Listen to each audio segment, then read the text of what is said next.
Bridge Narayan Chakbast Lucknowi ने। जी बिल्कुल, बड़ा बड़ा नाम है। हाँ, नारायण चकबस्त लखनवी, वो लिखते हैं मर्यादा पुरुषोत्तम श्री रामचंद्र जी की जीवनी में कि रुखसत हुआ वो बाप से लेकर खुदा का नाम, रुखसत हुआ वो बाप से लेकर खुदा का नाम, और राहे वफा की मंजिलें अव्वल हुई तमाम।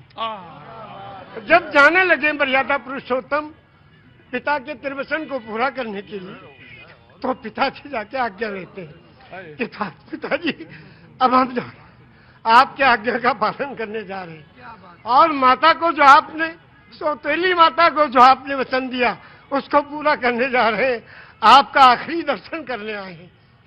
तो उस वक्त का दर्शन वो लिखते हैं कि रुखसत हुआ वो बाप से लेकर खुदा का नाम, और राहे वफा की मंजिलें अव्वल हुई तमाम। पहली मंजिल खत्म हुई और बाप से आज्ञा लेके और वनवास के लिए जा रहे हैं। और जब माता जी के पास गए तो उनसे जब पूछना चाहा, तो उसमें लिखते हैं कि माता कौशल्या जी सिर्फ देखती रही, और जब उनसे पूछा, उनसे इजाजत ली, तो कहने लगी कि मैं खुश हूं, फूंक दे कोई इस तख्त तो ताज को, और तुम ही नहीं तो आग लगाऊंगी राज को। जब तुम ही नहीं तो आग लगाऊंगी राज को। क्या आज भी कोई बेटा इतनी बड़ी सल्तनत को ठोकर मारकर और पिता की आज्ञा का पालन करने के लिए तैयार है? ये वचन दिया है श्री रामचंद्र जी ने, ये वचन दिया है पूरी दुनिया को कि देखो अगर पिता कहे तो राज को भी ठोकर लगा दो। उस जमाने में ये था कि बड़ा बेटा वही उत्तराधिकारी होता था, सब छोड़ के चले गए। क्या आज भी कोई बेटा है? तो इस राम की जीवनी से ये सबक लेना चाहिए। आचार्य जी, आपने तो आचार्य, अब बिल्कुल, अब इसके आगे अब आप हमसे क्या कहवाएंगे? बस धन्य है ऐसे महान पुरुष। दोनों आंखों से जलधार बह रही है, और शायद निषाद राज ने भगवान के जब चरण पखारे होंगे तो शायद यही रहा होगा दृश्य। निषाद राज ने यही पूछा।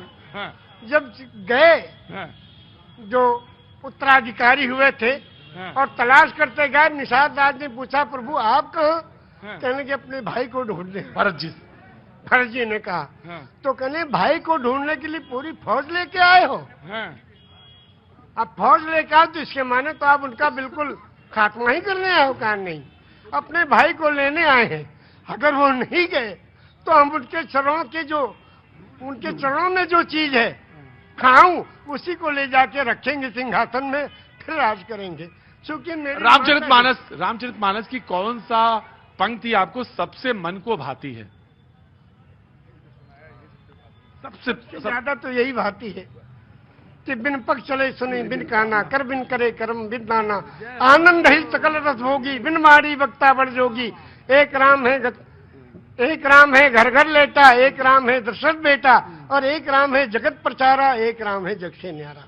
और उस राम को कब याद करते हैं? उस राम को याद करते हैं जब अर्थी उठाई जाती है। क्या कहते हैं? राम राम सत्य है। क्या मतलब? मर्यादा पुरुषोत्तम श्री रामचंद्र की जो पूजा अर्चना उपासना करते थे, जिस राम की वही राम सत्य है। राम राम सत्य है, राम नाम सत्य है, हरि का नाम सत्य है, और सत्य बोलो मुक्ति है। वो कौन सी सच्चाई है जिसमें मुक्ति और कल्याण छुपा है? उसको जो जान ले उसका जीवन सफल है। तो क्या 18 पुराण कौन कौन से? श्री विष्णु पुराण, शिव पुराण, पद्म पुराण, स्कंद पुराण, गरुड़ पुराण, वायु पुराण, सूर्य पुराण, अग्नि पुराण, ब्रह्म वैवर्त पुराण, लिंग पुराण, वामन पुराण, उत्तर भूषण पुराण, काकभूषुंड पुराण, हरिवंश पुराण, देवी भगवत पुराण, भाष्य पुराण, भविष्य पुराण, मत्स्य पुराण, कल्कि पुराण। विष्णु पुराण से कल्क पुराण तक आपने 18 पुराण के नाम, वेद भी। और आप मक्का होया है? हाँ, मक्का भी हुआ है 2 बार जी। एक शब्द के बारे में कहना चाहते हैं, सिर्फ एक शब्द है नमाज। वाह, सभी लोग जानते हैं, मुस्लिम कम्युनिटी के लोग नमाज पढ़ते हैं। ये निवेदन करना चाहता हूं कि ये शब्द नमाज भाषा कौन सी है? इंग्लिश है कि उर्दू है कि अरबी है कि क्या है? ये भाषा कौन सी है? ये अगर चौरसिया जी बता दें तो उनका अभिनंदन है। बहुत सुंदर। आज तो आपने लगता भिगो भिगो के देना तय कर लिया है। मौसम नहीं है भीगने वाला। ये लखनऊ है भैया। हाँ जी, अरे मुझे मालूम है उनको, मैं जानता हूँ, पांडे जी हैं वो जी, वो पांडे जी हैं, मुझे मालूम है। मैं पांडे तो मैं भी हूँ। ब्रह्म जो सो जाने ब्रह्मण, जिसको ब्रह्म का ज्ञान हो वही ब्रह्मण। ब्राह्मण को ऊपर से तो आपने कहा जहाँ पे आपने छोड़ी थी बात वो, हाँ, शब्द है नमाज। नमाज जी, एक शब्द है और ये प्योर संस्कृत का शब्द है। उर्दू में इबादत, हिंदी में पूजा अर्चना उपासना, इंग्लिश में प्रेयर और संस्कृत में नमाज। क्यों? इसको संधि विच्छेद कीजिए। नमः धन अज, नमः नमन करना, प्रणाम करना, दंडवत करना, सजदा करना, झुक जाना, समर्पण हो जाना, समर्पित कर देना, जय जयकार करना, चरणों में पड़ जाना, धाराशाही होना, नतमस्तक होना, सरेंडर हो जाना। किसको? उस प्रभु के चरणों में इस सुपर कंप्यूटर को रख देना कि हे प्रभु तू ही सबसे बड़ा है और तूने इस मनुष्य को बनाया है, इसका आविष्कारक तू ही है, तेरे चरणों में हम समर्पित हैं, इसलिए अजन्मा को नमन करना। और ये हुआ नमाज। एक मिनट, मेरे माथे पे थोड़ा हाथ रख दीजिए। अरे भैया हम दोनों हाथ रख देंगे, हाथ पे नहीं। आपको मालिक खूब अच्छा रखे।